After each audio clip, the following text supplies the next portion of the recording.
welcome to Books and Beasties. My name is Sarah Newland. I am a licensed veterinary technician and an award-winning young adult fiction author. My extant series can be found wherever you get your books, and you can find the links in the show notes below. And Books and Beasties is essentially a passion project of my two careers. So here we're going to be taking a spoiler-free deep dive into how an animal character impacts the plot and development of the other characters in one of my favorite books.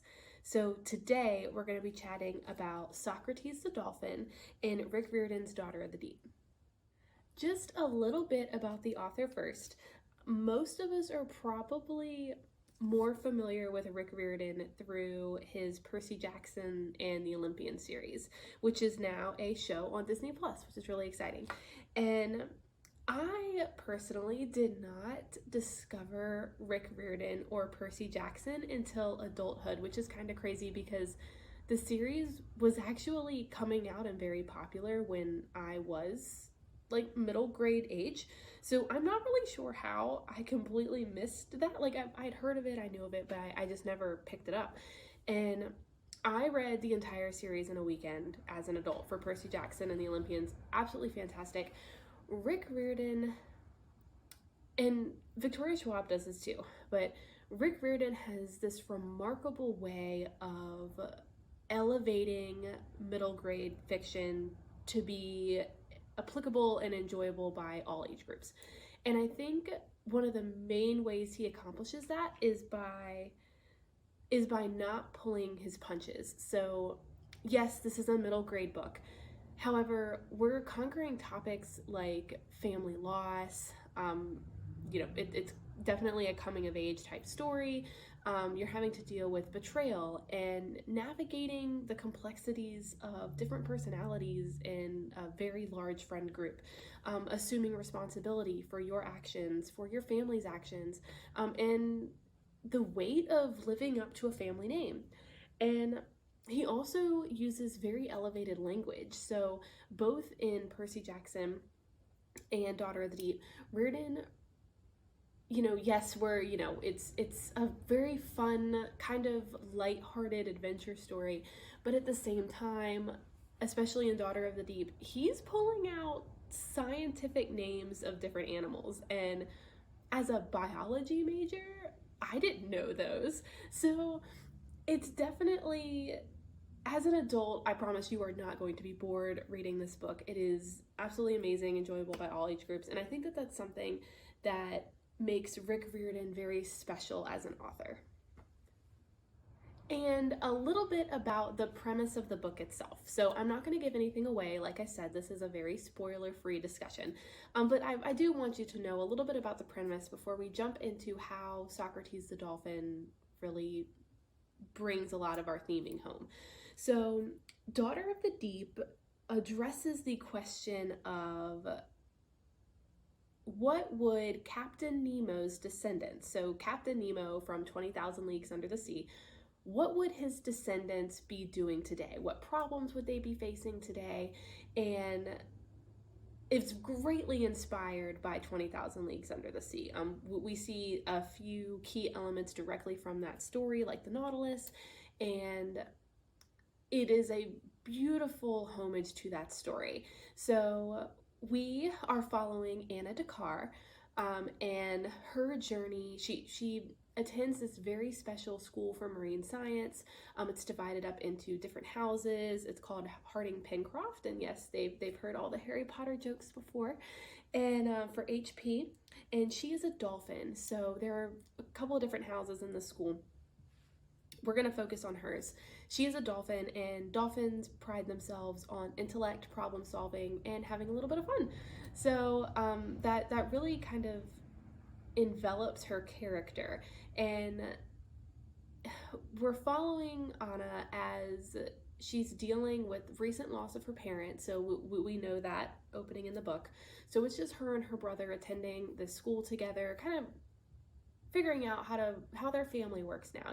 They're a little broken unit, and finding out what home means again. So their home for them now is Harding Pencroft, and Anna is faced with taking on some monumental tasks when her school is attacked by a rival school.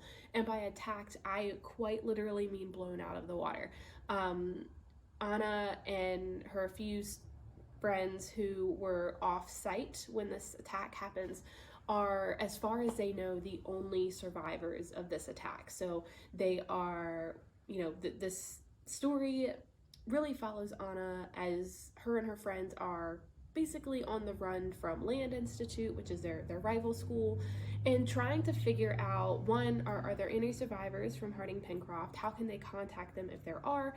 And what are the next steps? And in the middle of all of this, Anna is also coming to terms with the fact that she is one of Captain Nemo's long descendants, and now has all of this legendary scientific revelations, material, weaponry available to just her because she has Captain Nemo's DNA. So now she has the responsibility of making moral decisions about what to do with all that weaponry. Are we going to attack Land Institute? Are we going to just kind of like retreat and recollect and get our own stuff together?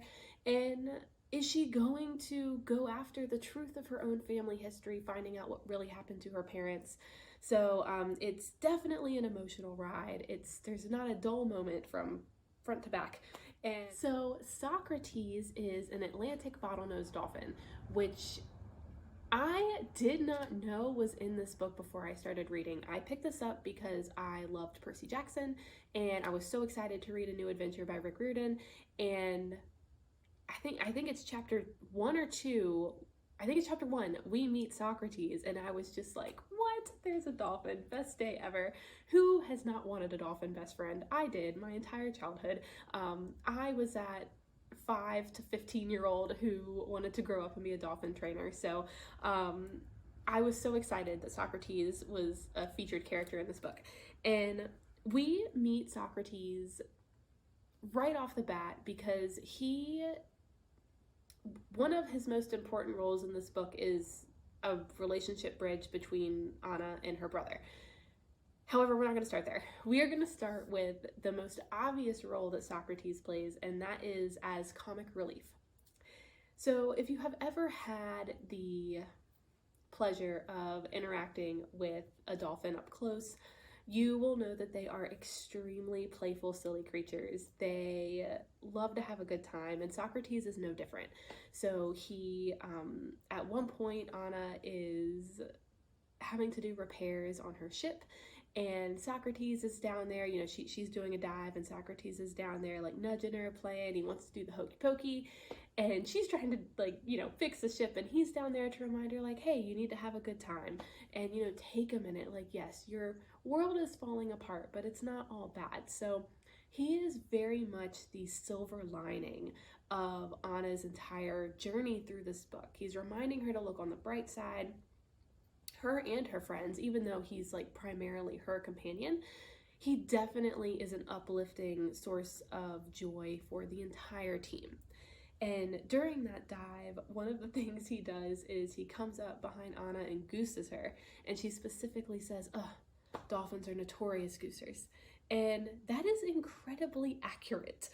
If you've ever been in the water with dolphins, they are very all up in your business and lots of fun to hang out with. So moments like that happen throughout the book, and that is one of the most critical roles I think Socrates plays, which is really saying something, because oftentimes when an animal character is utilized as a form of comic relief, it's almost just as a balancing act to counterbalance all of the dark theming, whatever other dark theming is going on in the book.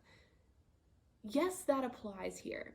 However, it's also just extremely accurate to Socrates being a dolphin and actually playing a role in advancing the plot. So that comic relief is actually helping Anna develop into adulthood.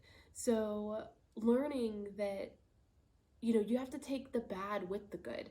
So her school's blown up, her brother's missing, she lost her parents a few months ago, she's going through a lot, and Socrates is there to remind her, hey, there's a silver lining here, and it's me, the dolphin.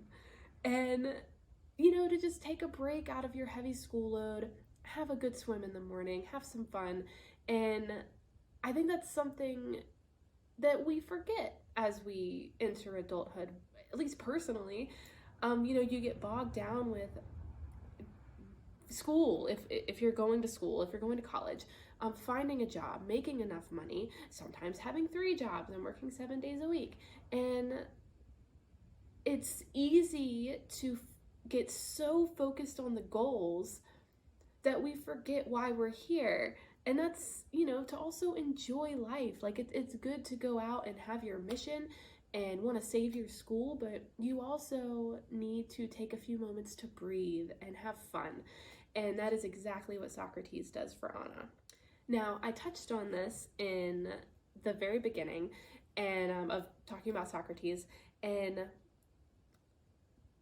I'm not going to give anything away, but to me, one of Socrates' most important roles in this novel is acting as a bridge between Anna and her brother as they are navigating the loss of their parents. And we see that right off the bat. So Anna is introduced as meeting her brother bright and early in the morning, way before classes start, because this is what they do. He's a year or 2 ahead of her, so they don't have any classes together. They don't get to see each other very often, but every day they meet up in the morning and bring Socrates a treat. And it's kind of like this little game, like, oh, well, who is Socrates going to come to first? I brought a squid. I brought a fish. Like, what is he going to want more? And that is helping them find common ground. They're at an age where they are trying to figure out who they are as individuals. They're making mistakes. They're making friends. They're expanding outside of their family group. And at that same time, they've lost the rock that is their family. So Harding Pencroft, this school, has become their actual home. And it's hard to navigate that while also trying to lift up your sibling. And Socrates provides neutral ground, a very positive neutral ground, which is also important with that uplifting, sense of fun. And he's a bridge. He's a lovely, awesome dolphin bridge between these 2 siblings. And as things develop in the story, as their school is attacked and Anna's brother is missing, we don't know if he is alive or dead, and Socrates maintains that bridge. Even when her brother cannot physically be there with her, in a way, Socrates is a piece of him that she has to carry with her and remind her of what family is and what she stands for and what's important to her. And that's huge. That is huge for any kid, any teenager, any person going through life, no matter what stage you're in. When you're facing that turmoil, you need that rock. And Anna's rock is a dolphin. And I love it so much. The only other thing I wanted to touch on with Socrates is his name. And really, this is just kind of paying tribute to the intelligence that bottlenose dolphins have. They are renowned world over for being very smart creatures. Like, they actually play games. Wild dolphins make up games. And think about that. Like, not a lot of other species do that, especially ones without thumbs. So it is just cool that, we've named him after a Greek philosopher, which also, it's kind of like, I don't know if this is true, but in my brain, it's a little like nod back to the Percy Jackson series with the whole Greek philosophy. But I love that he's named Socrates. Plato just would not have been the same. Socrates is so much more playful and fun, and I think it's a great tribute to the intelligence of dolphins, a little nod back to our origins with the Percy Jackson series, and also kind of gives a nod to Anna and her brother and their level of intelligence, because they're going to this very specialized marine school. Anna is in House Dolphin. It makes sense. Her best friend is a dolphin. And that she values intelligence. And naming, she picked out his name. Socrates didn't name himself. So her choosing a Greek philosopher to name him after also shows, she truly does value intelligence and logical thinking and problem-solving skills and creativity. So it's just masterfully well done. Socrates is a great totem to Anna's character, both what she wants to be, her goals and aspirations, but also what she needs to be, and that's, stable, dependable, creative, inventive, a forward thinker, and also helping her team have a little bit of fun. So Socrates centers her, helps her have a little bit of fun so that she can uplift her team. It's a train. And he's just masterfully written, and I'm so, so, so happy that Riordan included him in this story. I think he takes Anna's adventure to an entirely new level. I think he adds so much to her character development and the relationship between Anna and her brother without saying anything at all. As always, I do want to leave you with a little vet tech tidbit, and today's tidbit is a little bit less on personal pet tips and more on respecting our natural wildlife. So bottlenose dolphins in the US are actually protected by the Marine Mammal Protection Act, which, yes, it mostly applies to, the hunting and exploitation of marine mammals. However, in this, it also means that when you are out on the water, when you are boating, fishing, canoeing, kayaking, paddleboarding, swimming, you are actually not supposed to approach any marine mammals. If you see them, you are supposed to stop. There's actually a specific distance that you're supposed to maintain.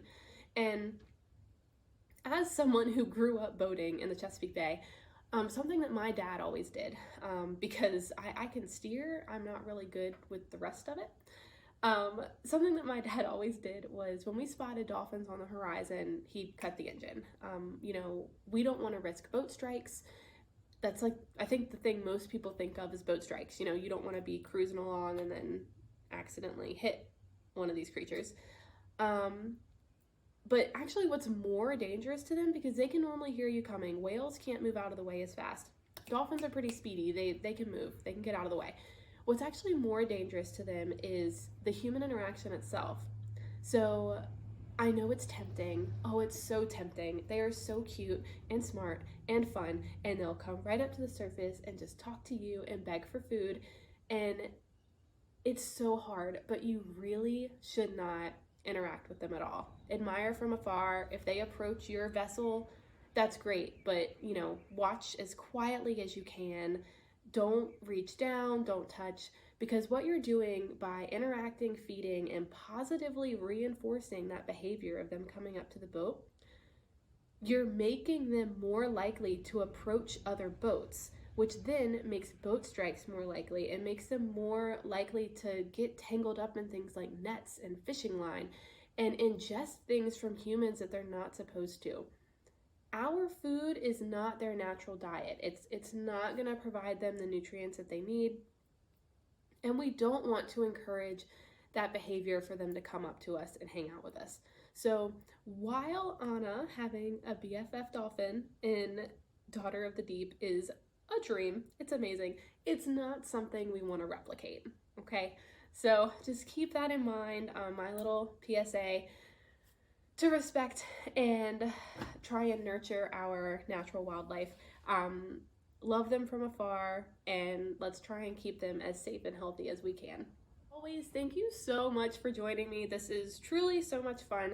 If you think of a book or a beastie that you would like to see featured, please drop something in the comments, email me, links down below. And if you would like to check out my own series, the Extant series, which is also a very beachy vibe, it is a complete trilogy, and follow the link to my website down below, and you can dive into the first 5 chapters right now for free just by signing up for my newsletter. Thank you so much, and I will see you next time.